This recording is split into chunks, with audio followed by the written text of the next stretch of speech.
Welcome to My Empty Hands, a conversation about martial arts, focusing on Kempo. I am Reggie Darden, and I have Jamie Seabrook with me today. We're going to just have a little chat about Kempo, about our journeys, whatever experiences that we've had, and we'll just kind of see where things go, and hopefully we'll get some nice back and forth, and we'll just take it away from this. So just to kind of give a little bit of my background, I originally started Kempo in the mid 90s. I guess it would probably be around 93 or 94. Like I'm sure we're going to discover with many of the people that I plan to talk to. I got started after seeing the movie The Perfect Weapon with Jeff Speakman. As soon as I saw it, me and my best friend, we just immediately knew that was something that we needed to do, and search for a school. Found a school that they represented themselves as Chinese Kempo. Come to find out that, I guess, to make things simple, it was essentially a Tracy's karate school. But after kind of doing a little bit more learning, I've come to find out that it wasn't a strict, I guess, wasn't directly a Tracy school. It actually, Ed Parker, before he kind of, I guess it would be a kind of a Kempo 1.0 at the time. But as far as the lineage of the school, it was Ed Parker, and then the Tracys, and then Dick Willett was a student of the Tracys. From there, one of his students, Orned Chicken Gabriel, was my instructor's instructor. My instructor, Pete Salas, who I will be getting to talk to on a upcoming episode, was where I got my start.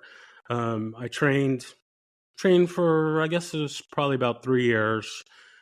Made it to my green belt, and was proceeding to go further, but I left for the Army in '96, and I guess that was probably the stop of my formal training. While I was in the Army, I did get to do a little bit of Taekwondo, a little bit of Hapkido, and also a little boxing.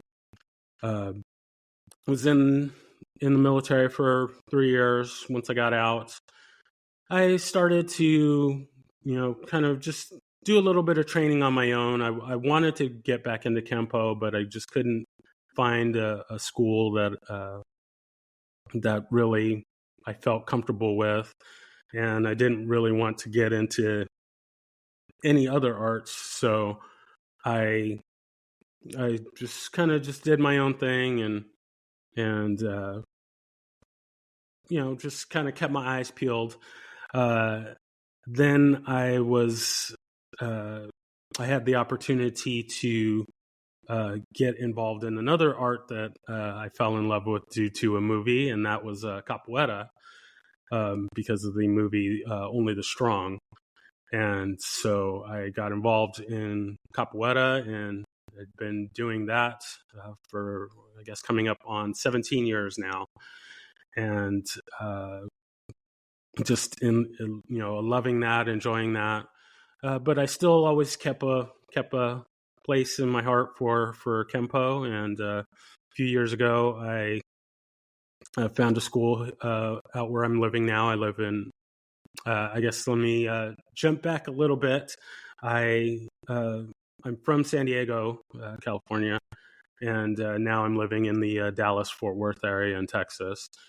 So I found a school out here, and it is an American Kempo school, and just kind of right away, I just jumped right in and just loving the training. I'm finding that training now, I'm learning so much more. In my previous school, we didn't do freestyle. We didn't work on like the terminology and the principles of Ed Parker's American Kempo. So it was really an eye-opening experience for me. Just by the time I got to my orange belt, I felt like I knew so much more than I did, almost about halfway, to brown belt in my previous school. So I was just really just kind of blown away by that, and I feel like I'm learning so much more. So that's kind of one of the reasons why I wanted to do this podcast, is just to really talk to people, get their journey, their experience, and hopefully maybe a side benefit is kind of help unite not only Kempo people, but just martial artists in general, and just kind of get back to a better sense of just connection. I think with the advent of MMA, it's gotten more about things of the martial arts, I guess the kind of the respect and the honor, and the kind of Mr. Miyagi way of training has kind of gone away, and I would certainly like to see that come back more. So that's part of my story there. So I will let you jump in and how did you get started? And kind of go from there. Sure. Yeah. In 1985, we have an annual event here in London, Ontario, Canada, where we call it the Western Fair, where we have, captivating rides and, lots of games, activities for kids and young adults, mostly. But at that particular year in 1985, I saw a karate demonstration that really piqued my interest. And I was going there largely for, the scary rides, the cool food, walking around, but I couldn't take my eyes off one karate master that was putting on a really, what I thought at the time, incredible demonstration involving weaponry, for example, open hand kata, as well as things like board breaking, which I didn't know a lot about at the time. And anyway, I was there with my mom and my dad, and I couldn't leave. I had to keep watching this demo. So the very next night, this is 1985, I joined a Kempo karate school. So I'm coming up on 40 years in 2025 studying Kempo. Similar to you, my original Kempo karate school was not American Kempo. It was a hybrid Tracy system. My instructor at the time, Mike Donovan, had been a student of the Tracys in the Pennsylvania area, but had moved from the United States to Canada. And there wasn't a whole lot of Kempo in Canada at the time.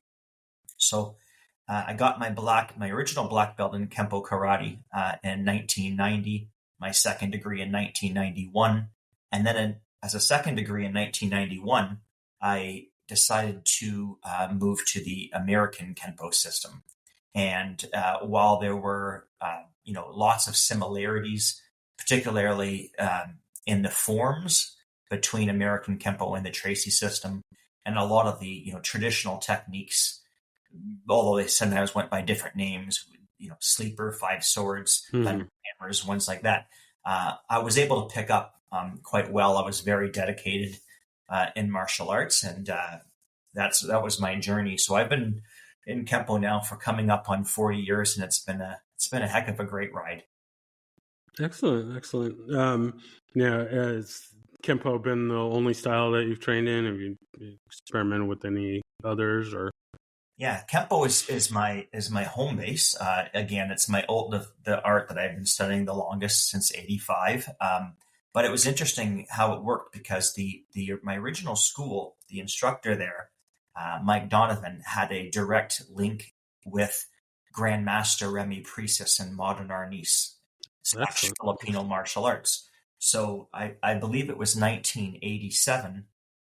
It could have been 88, but I think it was 87 that myself, Mike Donovan, a few others started to travel a lot internationally to go to modern Arnis training camps. I remember going to Delaware, to New Hampshire. I think we went to a lot to East Lansing, Michigan. And I became a student also simultaneously in modern Arnis, although that was couple years after I started Kempo. I was fortunate to get my black belt directly under Grandmaster Remy Precis in July of 1991, the same year that I got my second degree in Kempo. So there was a lot of cross training between Kempo and Arnis, and I think they blend together really well.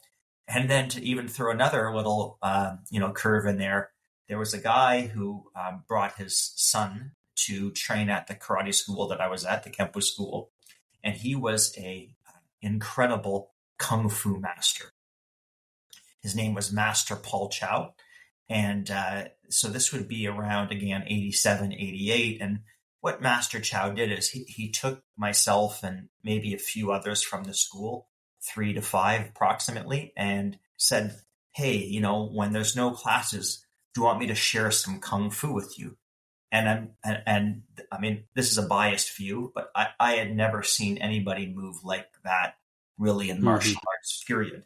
So I also obtained my black belt in Kung Fu in 1994 under Master Paul Chow. He's a very, very strong, good Kung Fu expert in Canada, very well known. But all the time, I kept my eyes on the prize, which I believe was Kempo. That was always my passion.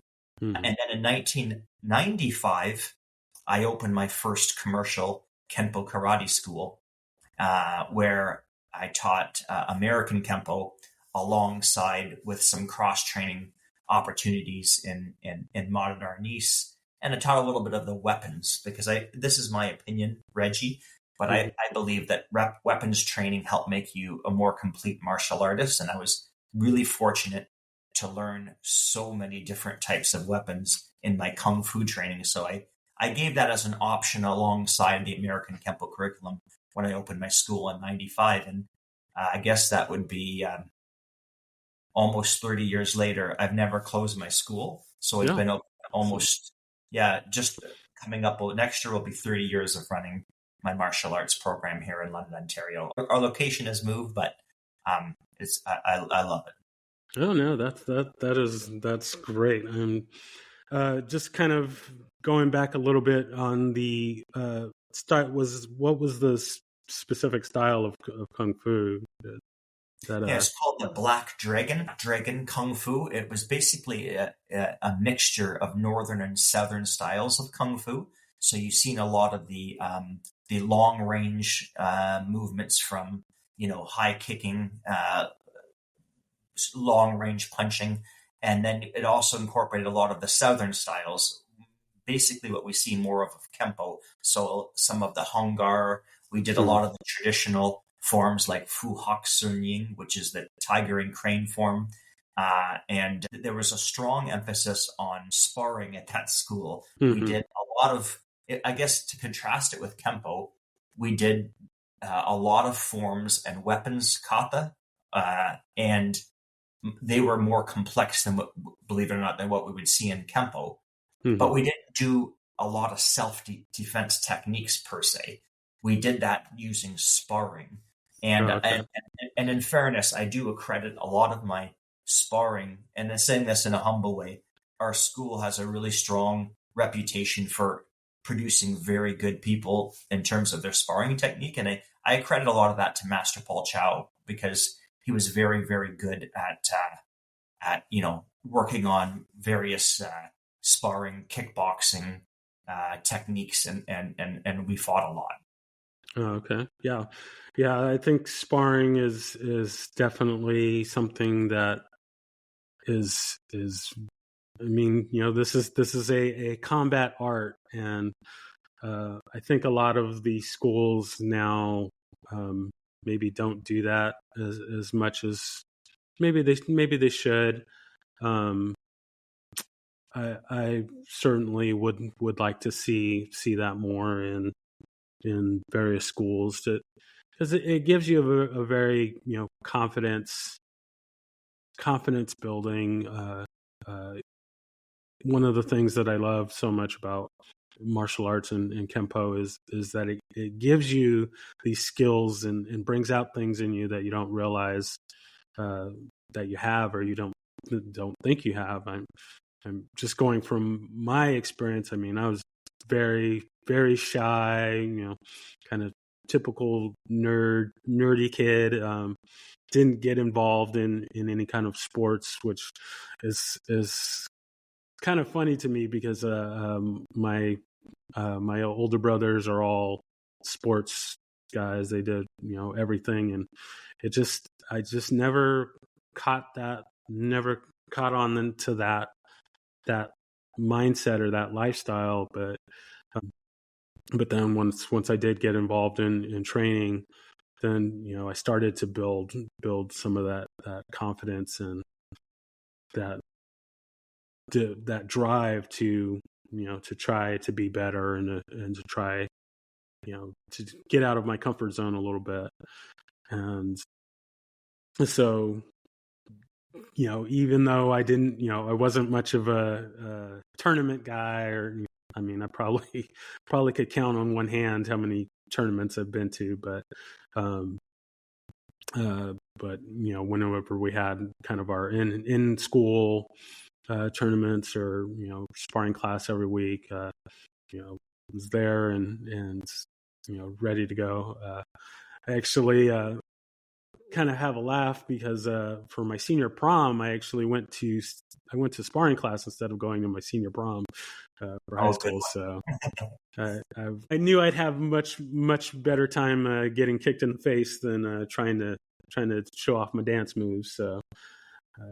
It's interesting, Reggie, that a couple things that you said that I want to comment on, and I agree with you. The one is, I think it's easy to make someone look good.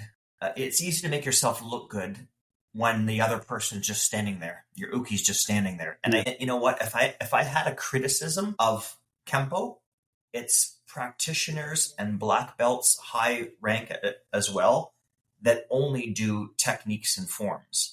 Because I think you need more realism. You know what I mean? Like. Oh yeah, for sure. This is my opinion. I think the higher, sometimes what happens is the higher rank black belt that you get. I got my 6th, 7th, and 8th under Grandmaster Larry Tatum, and now I'm with Phasic Combatives Kempo Alliance, which is Master Todd Durgan, greatest guy, super good friend too, and mentor. But I got to say this, that sometimes we move up in rank and it's like people put you on a pedestal. And when that happens, you shy away from areas that can expose you, like sparring, right? But when I spar and I get hit, that's a good thing.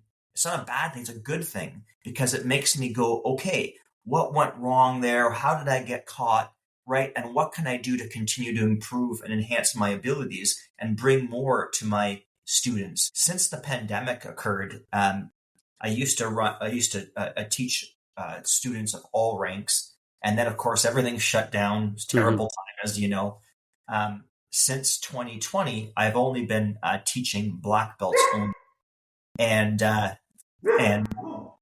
that's been a really, really great experience with me. But even with the black belts, it's very important that they continue to stay on top of all areas of their training, whether it be sets, forms, self-defense techniques, freestyle techniques, whether it be weapons, whether it be sparring. All areas, I believe, are very, very important. And you also mentioned something about tournaments, which is interesting. This is going to sound so ironic when I tell you. And I'm saying this, honestly, humbly. I used to compete, a fair amount. And I've, through some trial, I did quite good. I won many national and international titles in fighting, in forms, and weapons, kata, and techniques. But I'm actually against, here's the irony, I'm actually against sport. And I know that not everyone agrees with me, and that's cool. Some will say, well, you need that to test your ability. But I really struggle with point system. And that at note, like I won 5-3. Like, what does that really mean? Right? Maybe my Exactly. shot. Yeah. So I've really developed, I don't want to, if someone loves sport, good to them. And I encourage them. And if my students want to compete, my black belts want to compete, that's good. I'll never, but for me personally, I believe that martial arts is about self-defense. And like you said, improving your physical conditioning, your mental health, and less about sport. That's just really, and then one other thing I want to share. In 2012, January 2012, I basically said, you're gonna laugh about this, but enough is enough. There's one area of martial arts that I can no longer hide from, and that is what to do if you're taken to the ground. So in January 2012, I started studying Gracie Jiu-Jitsu right from, the legendary Gracie family, Hoist Gracie's nephews, Henner and Hilon Gracie. And we did it through, and we continue to do it through the Gracie University program. And I'll tell you something that's been amazing since I started January 2012 is that if your Kempo did not work from a stand-up position, why does one think it's going to now work on the ground when it wasn't even successful in the area that it was supposed to be successful from? So I recognized a weakness, and this is a big, ouch. Again, people are free to agree. You're going to have other people on your show, but it's like, I'm not like a title guy. Like, I understand there's different titles that go along with every rank. And, with an 8th degree, you get the rank in Kempo of Associate Master. But I thought, hold on a sec. If martial arts is also, if we're being honest, the word martial, by the way, means warlike or militaristic-like, which doesn't coincide very well with sport. I'll just say that. But if we're going to say warlike, militaristic-like, like self-defense, how can anyone, myself included, this is a bit of an ouch, so we can talk about it, be truly a, quote, master if they have no idea of what to do if the fight goes to the ground, and martial arts is about self-defense. I just got to throw that out there. So I thought I as a 6th degree, I can't remember. Yeah, 6th degree at the time. 6th degree at the time. I slapped on a white belt and started Gracie Jiu-Jitsu, and it has been a incredible but humbling experience because it's a whole other area. And Kempos often, Reggie, counter that and go, yeah, but the last place you want to be is on the ground in a real street fight. And I would go, yeah, I agree. But what if you're taken there? And who's more likely to get back to their feet? Someone trained in Brazilian Jiu-Jitsu or someone trained in Kempo? It's not even close. People train in Brazilian Jiu-Jitsu up because they know what to do from that position, right? Exactly. So that has been a great experience. And I would say if there was one martial art, Reggie, that has improved my American Kempo the most, I would say Gracie Jiu-Jitsu, because nothing has changed in terms of my passion for Kempo. In fact, it's greater, but I look at things differently in terms of how I view certain techniques and how I might respond. Does that make sense? Oh, yeah. No, totally. That's actually, that's one of the things with my journey, and I keep getting reminded of. So, I loved my original school. That was great training. My instructor was great. We did a lot of great things, but the training that I'm getting now, we do a lot less we call air karate, doing the techniques in the air and not on bodies is really been an eye-opening experience for me. Actually, just most recently, so I just recently tested for my green belt, and during the test, had to do all the self-defense techniques on a person, and these techniques that I know. I've stumbled on some of them because I've been mostly practicing them, in the air, and it's a very different experience doing them on another person. The way they react, and the way the way that it feels is very different, and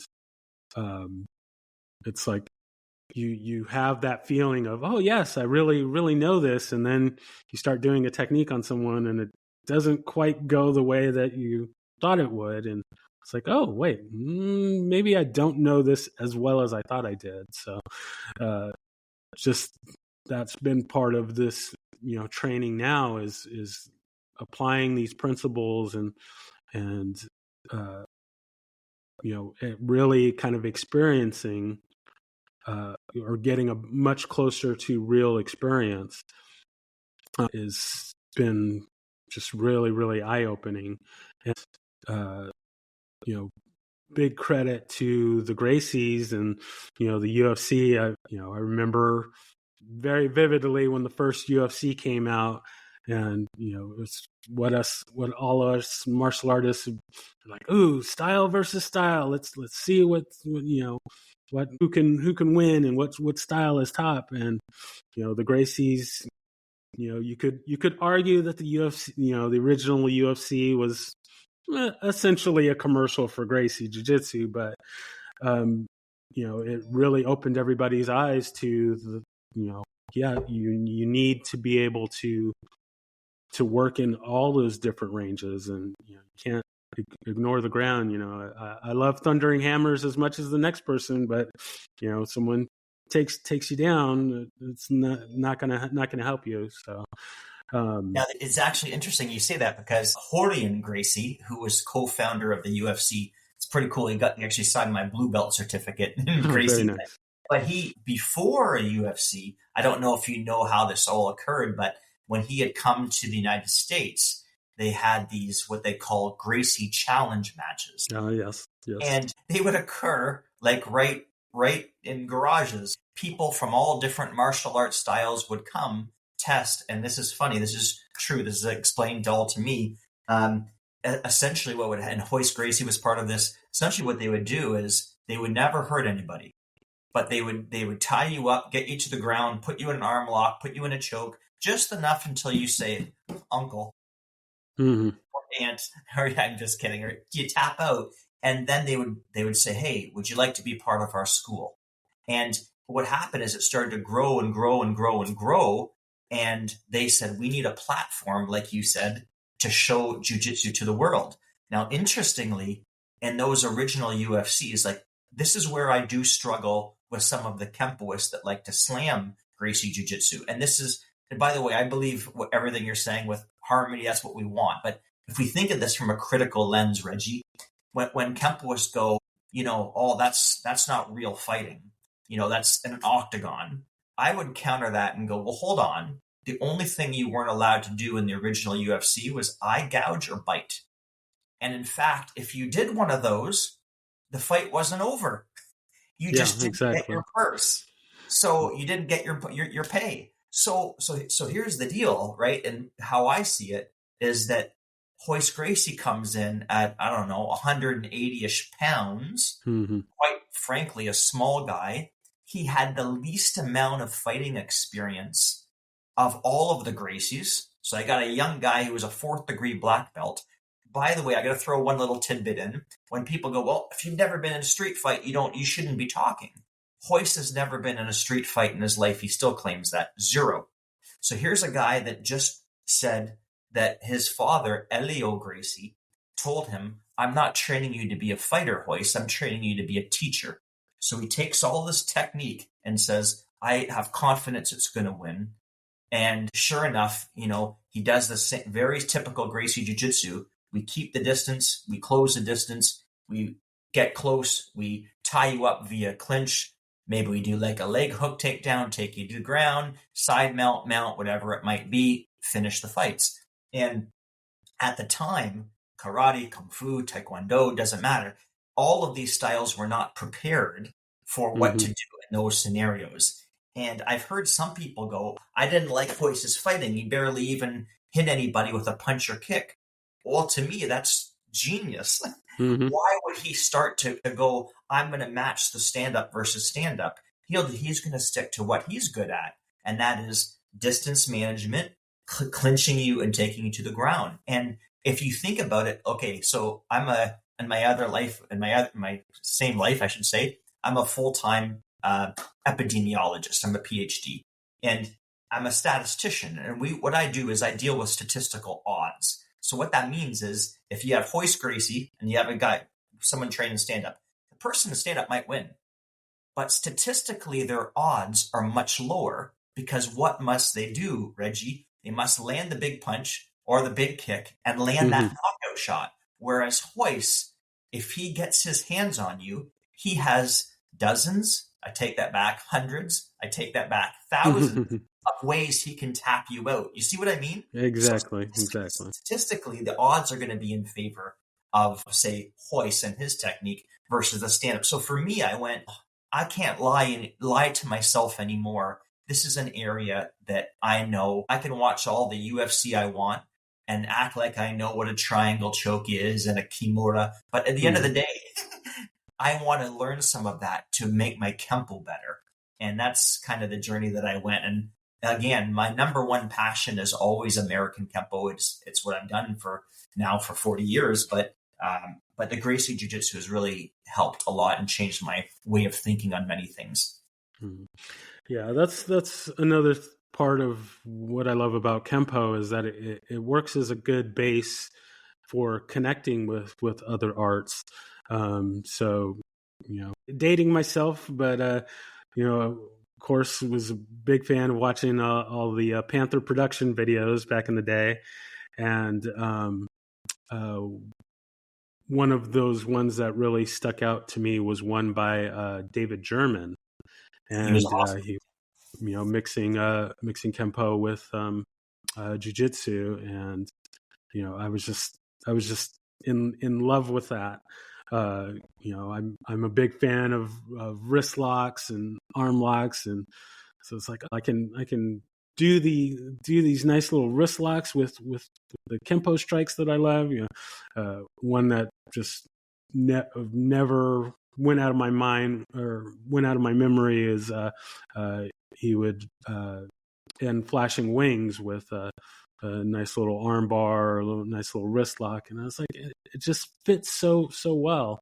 And me and a buddy of mine, we would, on the side, we would just like, okay, we're gonna pick an attack, and let's just work that attack. You got a right punt, right cross. Okay, I'm gonna start with this defense or that defense, and just try and kind of meld in all the little other pieces that we could pick up. We had friends that did taekwondo, we had friends that did jiu-jitsu and stuff, and just any little bits and pieces that we could get from them or get from whatever Panther videos we could get our hands on, whatever we would see in the Black Belt magazine. It was just like, okay, how can we just connect? And with Kempo, it just always seemed to fit. It didn't matter if it was grappling or kicking or something like that. There was always just this piece. It just always fit in so well, and so that's definitely one of the things that I love about it, and I love kind of keep coming back to it. And now with MMA being where it is, you can still see that the DNA of these different arts and stuff connecting, and so that's always been really exciting part for me. So yeah, it's interesting, and it kind of at a little trigger there. Someone who I have a lot of respect for I also consider him a mentor. His passion for Kempo is just incredible. It's Grandmaster Dennis Knatzer. And I'll tell you why I'm bring him up is I heard him on the Mind Sensei podcast, I believe it's called. Yes. And he said something really interesting. He said, and I'm like, okay, it's exactly how I think, but it was nice to hear it from a senior like him. He said, make no mistake about it. If Ed Parker were alive, he would have incorporated more jujitsu into Kempo because essentially Ed Parker was a little stubborn. This is basically a paraphrasing.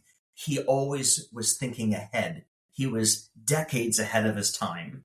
And, you know, now this is Jamie Seabrook speaking, but my guess would be if he would have seen what would have happened in the early UFCs by Hoist Gracie, he would have went, we got to do something about that, right? And that is the cool thing is that Kempo is not a pure art. It's not a traditional art.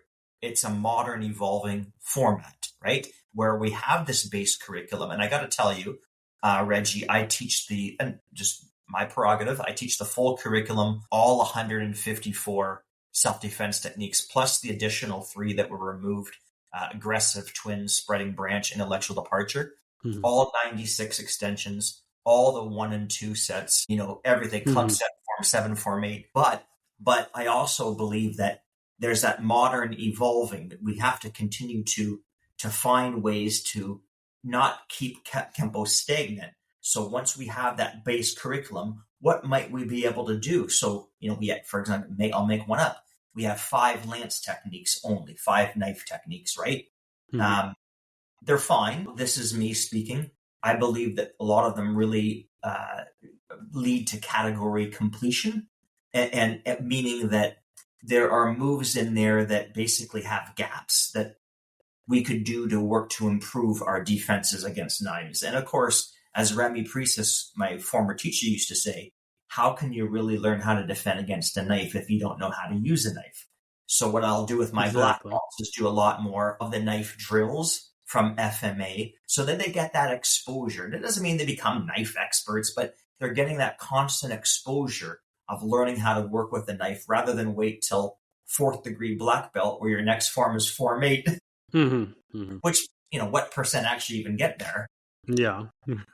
Get to learn form 8, right? And yeah, exactly. And I have you know, again, I agree with you with what you said when you started this podcast. You said, I really want to unite Kempo. Like, double thumbs up for that comment. And regardless of lineage, like, I will say, this is me. I think there's 2 others in American Kempo that have done a very similar approach to recognizing that Kempo does not have grain.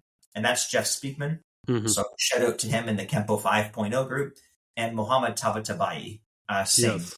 Those 2 and myself, I feel, and that doesn't mean that others aren't doing it, but those are ones who really recognize that we have to incorporate jiu-jitsu to evolve Kempo. And that's kind of where I am with things. I know, again, you know, the danger techniques, for example, encounter with danger, leap from danger. What is danger? Danger is if you go to the ground, you don't want to stay there long. I get it. Exactly. So those 2 moves, we get back up. But again, that's pretty much it. Those are the 2, quote, ground techniques. It's not enough.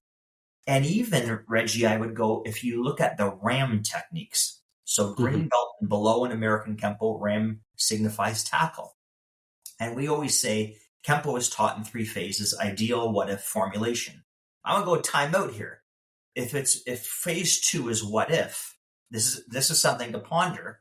Why do the what ifs not address adequately, if at all, if the tackle actually takes you to the ground? Yeah. So, you see, so a lot of the what ifs. Well, what if we did this? We did this. Yeah, but ultimately, if you're trying to tackle me, Reggie, it's usually not to give me a hug. Exactly. Right? You want me on my back, right? Yeah, That's exactly. But yet we say we have ideal what if formulation, but none of the RAM techniques, in my opinion, adequately address what if they actually succeed at what they're intended to do and get you on your back. Well, you know, sucks to be you. That's not a great response, right? So Reggie, you're I could see, bigger than me. You get me to the ground, and I have no idea what to do. My delayed sword's not going to work too good if you're on top of me now because Yeah, it works. exactly. Yeah, there's no one art that has all the answers, and um, yeah, it's funny that now with MMA and now that there's so much more connection about the other arts that we still have people that are like, oh well, my art has it all and can do it all, and it's like, no, there's always somebody that knows more. There's always somebody that's better. There's you know Yeah, it, and it even I don't want to make it sound like it's a BJJ podcast, but I remember fighting in a big BJJ tournament in Toronto, Canada, and I also witnessed something I didn't like. Like I don't like this. I didn't like the point system. I had the person in my guard, and they're accumulating points. I don't know why, right?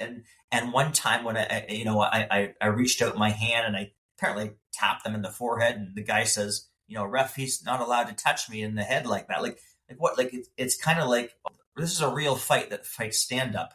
But this is why I love, alongside American Kempo, Gracie Jiu Jitsu so much. And this is what I didn't know, Reggie. I assumed that all Brazilian Jiu Jitsu was ground. And I think that's what most people believe. yeah. Here's a bit of a surprise. What came huge surprise to me after, again, January 2012, I started Gracie. I have learned more standing techniques in Gracie Jiu Jitsu than all of American Kempo from white to first degree of the 154. They have so many moves that start from a standing position. And that includes not just wrist grabs, collar grabs, chokes, headlocks. That includes club, knife, gun, etc. So the Gracie focus is pure self-defense, whereas Brazilian Jiu-Jitsu is kind of an overarching umbrella, does in general tend to focus more on sport. And you said to me, and I agree, my focus is not sport. And this is why I'm so attracted to Gracie Jiu-Jitsu alongside my American Kempo, because I go, okay, American Kempo is definitely street self-defense, and so is Gracie. So harmonizing those two is just it's a great feeling. I love sharing it with the black belts that I teach. Yeah, I've tiny dabbled in the BJJ stuff. I was, to be honest, not really a fan of it, just because of I don't really want to roll around on the ground that much, and I'm not interested in the competition. But yeah, I've been finding out, or I've been hearing more and more that the Gracie side of it is more self defense oriented, and that's something that I could get behind. I need to see if that's the case. So the Machados are out here where I'm at. So I've been interested in. I've been giving BJJ a little bit more of a look since finding that out. But yeah, I'm more interested in the self defense part of it, and not at all interested in the competition. So I kind of strayed away from doing that before I got back into Kempo. But I'm just so kind of in love with everything that there's not enough time to do everything. I mean, I was looking at getting back into Hapkido. There's a Hapkido school that's not too far from me. I just was in a Kali seminar the other day, and so I'm kind of thinking about there's this online program that I'm taking a look at, but then there's also kind of the traditional stuff. There's a Okinawan Shorin-ryu and the weapons, and so taking a peek into that, because as much as I love Kempo, I would like a little more weapons. Even though some of them aren't particularly practical in today's world, but I like the traditionals. things as well. So, um, so many schools and so little time. But after my most recent test, I think I need to Zero keep my and what? focus a little bit more. Yeah, So, it's definitely a journey. Like I think it was my purple belt test. My goodness, I was very young at the time, and I thought I should have failed, but they passed me, and I thought I didn't deserve to pass. That I was butchering techniques. Now I was a young kid, mhm. um, and the names were killing me, but I didn't think I should have passed. And I remember thinking after that, never again, never again. And then I think I was blue belt, and you'll probably know this name, Wally J.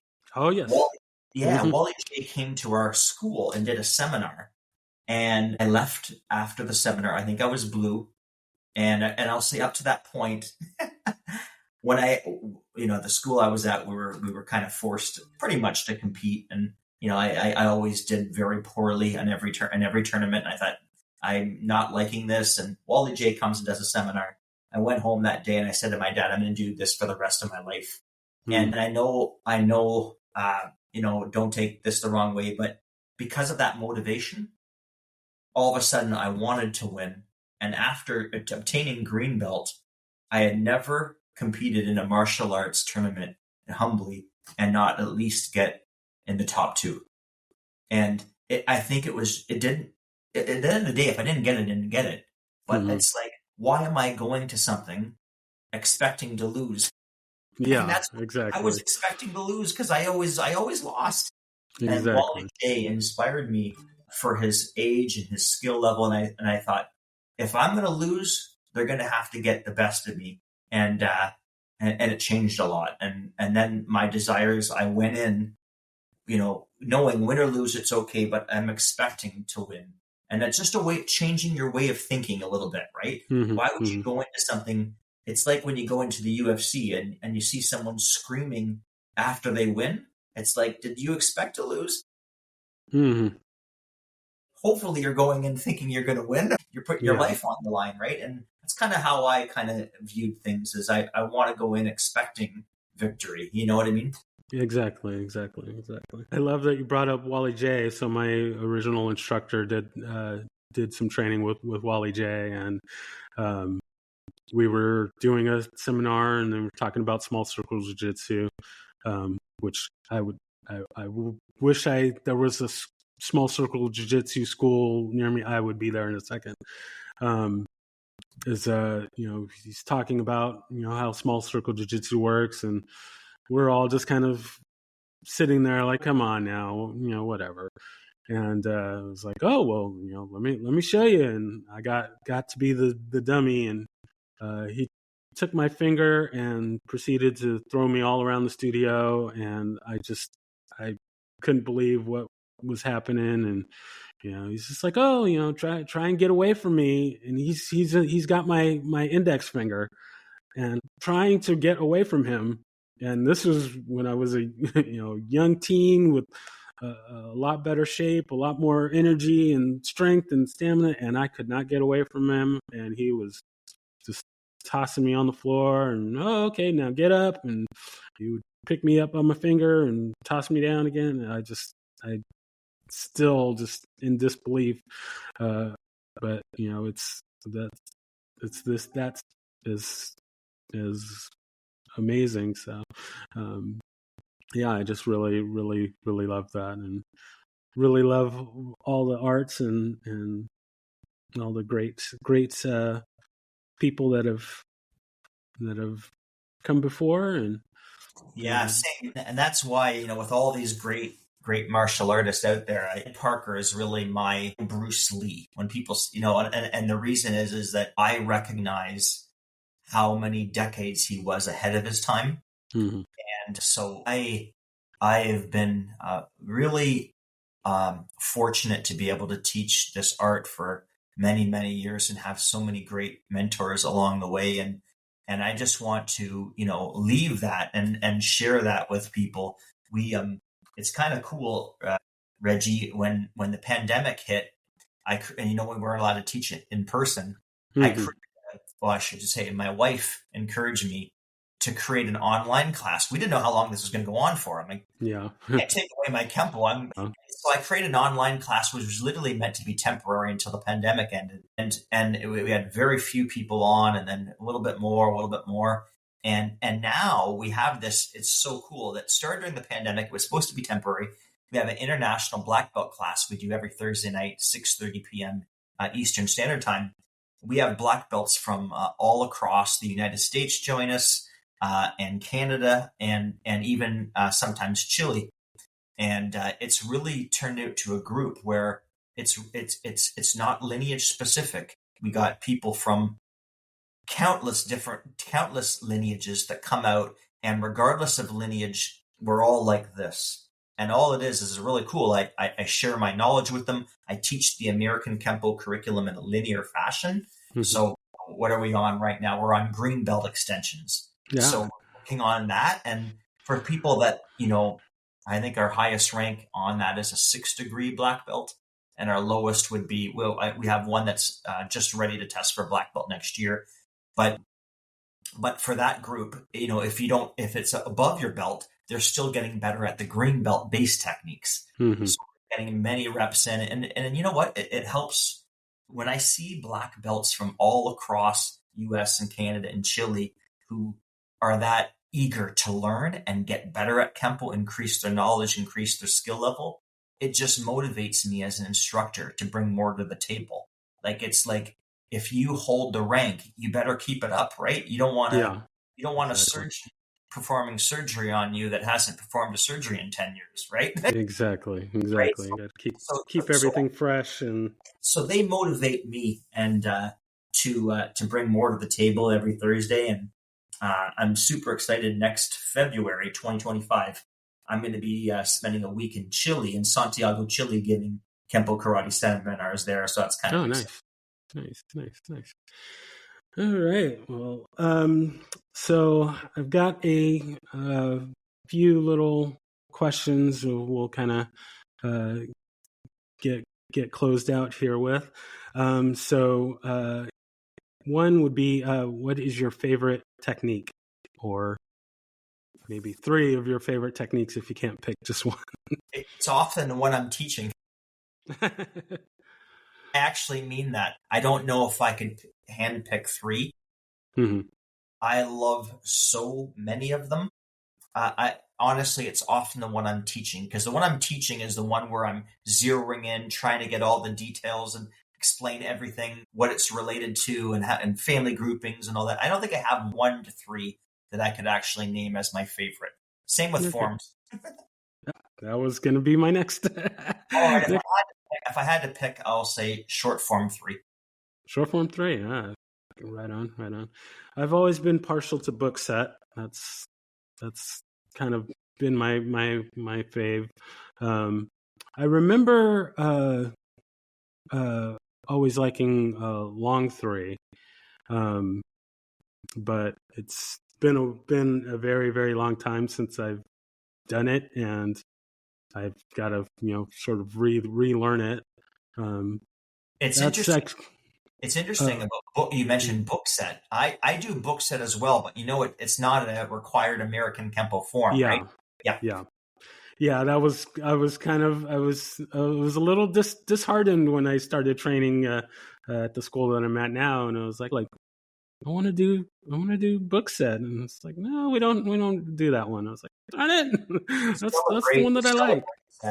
Some call it the Panther set, and the Chinese sometimes call it the box set. It's a beautiful set. Exactly.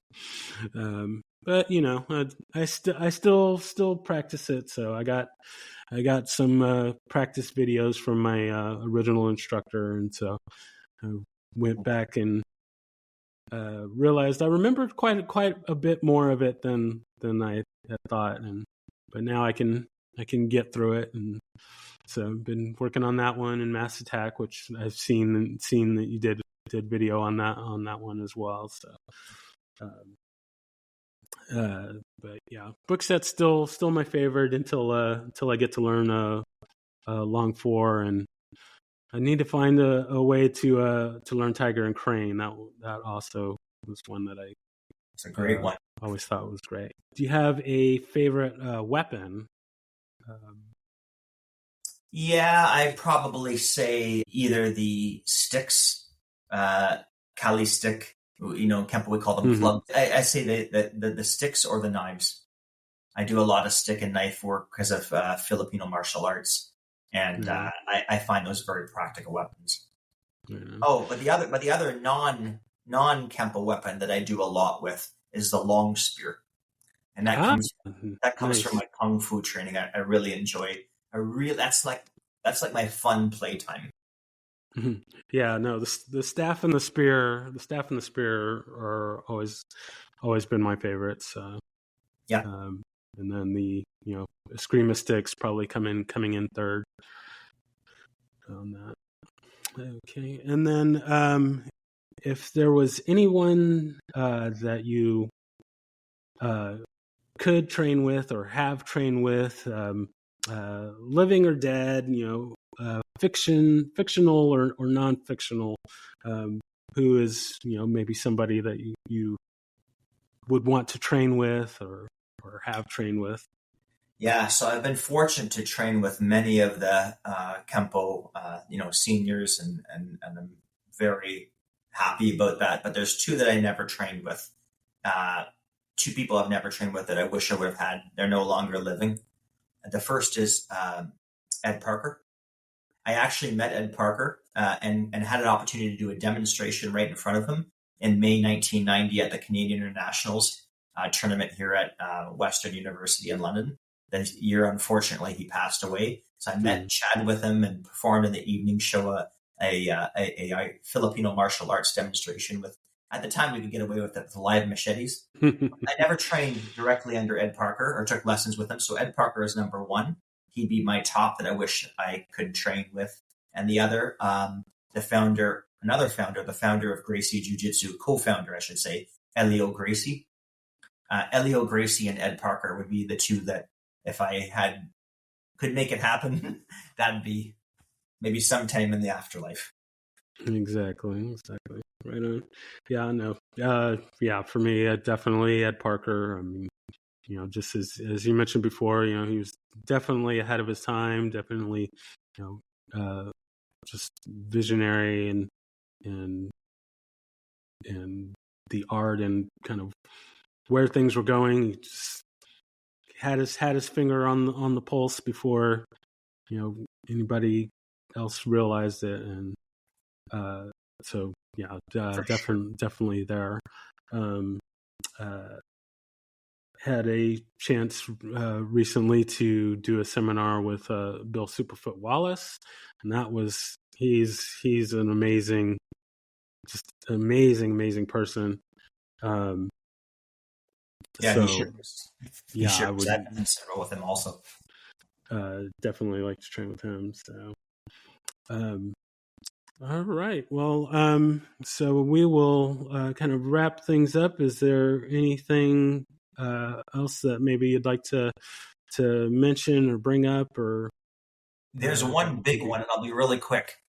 no Thank you, take thank you, thank you for doing this. This is a yeah, real contribution to Kempo, and seriously, I really applaud you for doing that. I don't like to make it all about me. Without you doing this, people don't know all this information. So that's the most important message from this whole last hour we've done, Reggie. no, That this right is a on. major contribution. So thank you for that. Yeah, no, thank you so much for being a part of this. I'm just excited to get to speak with you, and looking forward to all the others that I'm going to chat with.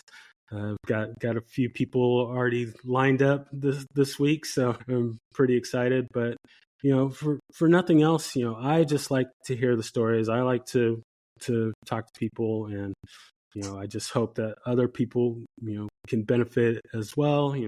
No one else listens. That's okay. As long as I get to hear the story, then that's I'll the be main sure to thing. share them So, as well but as they come. yeah, just all about learning and growing, and we'll just keep on the fires going, and we'll see where this goes to next. So again, I thank you so much for your time, and I can't wait to see what comes next. And we will close it out for today. All right, thank you. Thank you.